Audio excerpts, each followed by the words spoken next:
Fala, gurizada, aqui é o Vione do Dota Araucária e o vídeo de hoje, bom, é um review, basicamente. Um tour pela console aqui do estúdio, que é a Behringer MX3282A. Eu pensei, eu tô devendo um tour do estúdio já faz um tempo, né? Já faz 3 anos que eu postei o primeiro e último, né? E aí pensei em fazer um vídeo sobre essa mesa, que tem muito poucos no YouTube também. E vamos lá.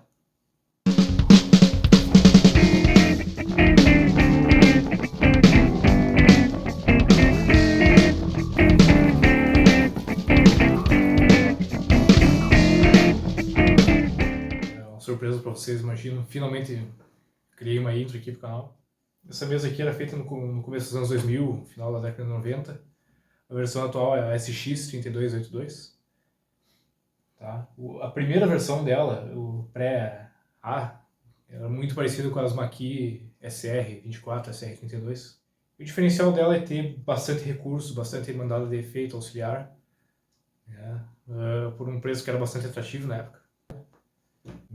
Enfim, vamos fazer um tour aqui pelos canais, provavelmente. Para começar então, né, a gente tem 24 prés de microfone, tá? 24 canais mono, com entrada de linha balanceada ou desbalanceada, né, internamente. Ponto de insert que serve como saída direta. Outra coisa a se notar é que todas as conexões são aqui em cima, ali atrás só tem a chave do Phantom Power aqui, vamos acessar ali. Né? E o cabo de força, né? Mas para ligar é ali na fonte mesmo. 4 canais externos, fechando os 32. 8 mandadas auxiliares, 8 inserts de grupo e 8 saídas de grupo. Um insert por grupo. Aqui então é saídas de fone. Insert na master, saída paralela XLR IP10. Socket para lâmpada. Conexão tape RCA, né? Dá para ligar touch, dá para ligar gravador de rolo, né? Enfim. A construção são placas de 8 em 8 canais, né? Não é modular, que nem algumas vezes. Deixei uma mix aberta aqui, né? Enfim. A gente tem aqui ganho de entrada, equalizador que é médio com varredura, grave agudo fixo, um high pass em 75 Hz. 6 mandados aqui, né? São 2 fixas em pré-fader, 2 fixas em pós-fader e 4 aqui que dá para alternar, né? Tu tem que apertar o shift para acessar o 78, daí tu consegue trocar aqui pré-fader e pós-fader. Pan, né? Esquerda e direita, enfim, para endereçamento aqui nos grupos também. Mute, enfim, se tu aperta o solo, ele pisca aqui. E o função aqui, né? Pré-fader, solo, tem um volume dedicado pro pré-fader também, né? Enfim. Endereçamento de grupos é aqui, né? Em pares. E a master também, né? São faders de 60mm, tá? Enfim. E segue normal até os canais estéreo, que é uma coisa bastante comum na Behringer, né? Não sei outras mesas, né? Mas é uma equalização aqui em 4 bandas fixas, né? Com 2/8 o kill, né? Largura de banda. Na varredura aqui é 1/8 e o shelving também é, acredito que 1/8. Aí aqui na seção master, então, a gente tem as mandadas todas aqui de efeitos e tal. Dá pra solar e calibrar o nível certinho também. Endereçamento de grupos e a master. Tem um microfone de talkback aqui que é muito bacana. Tu consegue endereçar aqui para vários lugares. Vou colocar aqui. Não vou ligar as caixas, senão dá microfonia, né? Isso aqui é muito legal para quando tem uma técnica separado, né? Tu vai falando ali, ou no meu caso eu uso mais para fazer o slate da matriz, né? Eu tô gravando a mix, eu declaro qual música, qual take, enfim. Os retornos das duas primeiras auxiliares conseguem endereçar separado, alternar o pan, enfim. Eu uso isso aqui para volta de gravador de CD e rolo, né? Esses aqui é para fazer mais auxiliares, né? 3 e 4 ali. Dos 5 a 8 acho que vai direto para master. Tem saída de monitor ali, control room, separado dos fones também, né? De se esperar. Aí controle separado, chavinha mono, ele soma o lado esquerdo e direito, muito bom para acertar a mixagem, fase, enfim. Monitor auto track pega da saída do RCA, então é bom para usar como referências aqui também, né? Eu usava dessa forma, comparação de mix, enfim. Fone tu pode ouvir das auxiliares, né? E 2 ou 5, 6, que é essas aqui de baixo. É difícil gravar olhando para a câmera, né? Ou o control room também, que é o que tá vindo aqui da master basicamente, né?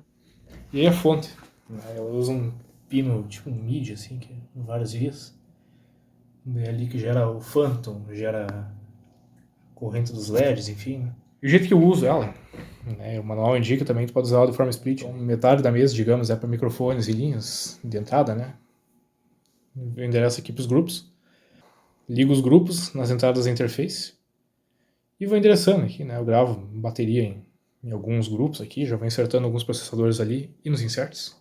Gravo, volta na outra seção na mesa, que daí eu posso deixar uma mix aberta e trabalhando na mix enquanto eu estou gravando, né? Sem precisar, por exemplo, zerar toda a mesa imediatamente, né? Enfim, que é o que me motivou, digamos, a pegar essa mesa, né? Minha anterior era 16 canais apenas. Já é bastante coisa, né? Mas 16 por 4. Então eu tava gravando, eu queria mixar, eu tinha que desconectar os microfones, liga tudo de novo. Consigo deixar meus efeitos aqui todo roteado, né? Já calibrado, equalizado certinho também, né? De certa forma, um template, né? Claro que a gente mexe de uma mix para outra. Enfim, né? Não é uma forminha de pastel para todas as mix, né? Mas enfim, já tem um ponto de partida aqui, né? A gente consegue mandar os efeitos uns para os outros, né? Que é uma coisa mais difícil de fazer no software. Então, pontos positivos e negativos. O positivo é que é uma mesa gigante, né? Tem muito recurso, né? O roteamento é fantástico, eu consegui adiar a compra no Pet Bay por muito tempo. Os grupos aqui são uma mão na roda, insert por grupo também, me ajuda muito. Processamento de buzz, enfim, né? Sessão de monitor e tal, muito legal. Outra coisa que eu gosto muito é que tem essa faixa aqui para escrever certinho, fica bem clean. A equalização também é bastante eficiente. É simples, mas funciona bem. Coisa que eu não gosto muito dessa mesa, né? Limitações, assim, o fandom é para os 24 canais, né? Não é selecionável, não tem inversão de fase. Gostaria de faders mais compridos. E esses botões aqui, eu coloco essas fitinhas aqui para marcar as posições, assim, aqui é o verso, aqui é o refrão, por exemplo. Né? Automãozão, né? Atrapalha um pouco, né? As consoles antigas tinham o roteamento tudo aqui em cima, né? Aí ficava bem mais tranquilo botar uma etiqueta mais larga, enfim, marcar certinho. No mais, tem sido uma experiência muito boa, muito agradável. É bem intuitivo de funcionar, eu consigo deixar o mix rolando aqui muito rápido, né? Teve um ao vivo que eu gravei agora em setembro que não teve tempo de passagem de som, tive 20 minutos para montar tudo, né? Bateria, guitarra e vocal, né? Era Power Trio, enfim, Power Duo, porque a mesa de som ali em casa não teve um problema na configuração, né?